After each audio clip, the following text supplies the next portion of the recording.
আর দেখেন, আগামী সংসদ নির্বাচনে চ্যালেঞ্জ আছে অনেক। সবথেকে বড় চ্যালেঞ্জ কৃত্রিম বুদ্ধিমত্তা বা এআই এর অপব্যবহার, এমন মন্তব্য করেছেন প্রধান নির্বাচন কমিশনার। নির্বাচনে সম্পৃক্ত হবেন তাদেরকে। ত্রয়োদশ জাতীয় সংসদ নির্বাচন উপলক্ষে খুলনার আঞ্চলিক কর্মকর্তাদের সঙ্গে মতবিনিময় সভায় সিইসি বলেন, এআই এর হুমকি অস্ত্রের চেয়েও ভয়াবহ। জানান, যে কোনো ধরনের প্রযুক্তি নির্ভর হস্তক্ষেপ রোধে সতর্ক আছে কমিশন। ফেসবুকে দেখবেন, ওখানে দেখবেন যে 60% 70% কিন্তু অরিজিনাল যিনি যাকে দেখা যাচ্ছে ওনার নিজের না, এবং ওনার কণ্ঠস্বরও ওনার নিজের না। এটা আর্টিফিশিয়াল ইন্টেলিজেন্স ইউজ করে ওনার চেহারাটাও বানিয়ে দিয়েছে, ওনার কণ্ঠস্বরটাও জুড়ে দিয়েছে।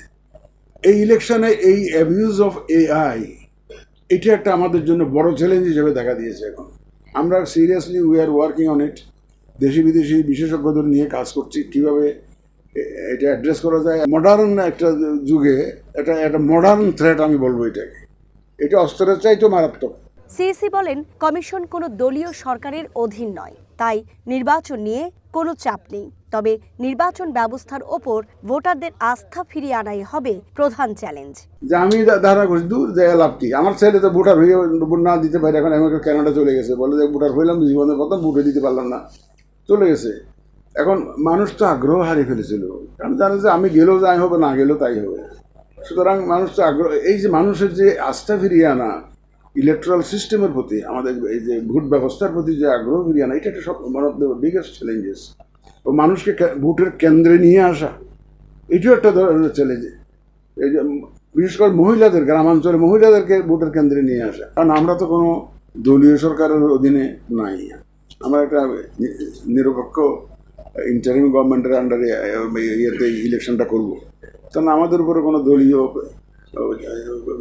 দৃষ্টিভঙ্গি আমাদের মধ্যে নাই। রাতে নয়, দিনের ভোট দিনেই হবে উল্লেখ করে সিইসি বলেন, স্বচ্ছতা ও জবাবদিহি নিশ্চিত করেই একটি সুষ্ঠু নির্বাচন উপহার দেবে নির্বাচন কমিশন।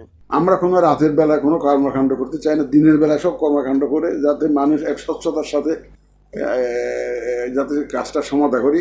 তাহলে হয় কি, মানুষ স্বচ্ছতা যদি এনশিওর করা যায় তো মানুষের কাছে এটা গ্রহণযোগ্য হয়। এটা একটা আমাদের একটা চেষ্টা থাকবে। সুষ্ঠু এবং গ্রহণযোগ্য নির্বাচন করতে তো হবেই ইনশাল্লাহ। আমি এটা ওয়াদাবদ্ধ, জাতির কাছে আমরা ওয়াদা দিয়েছি, গভর্নমেন্টও ওয়াদা দিয়েছে, করতেই হবে।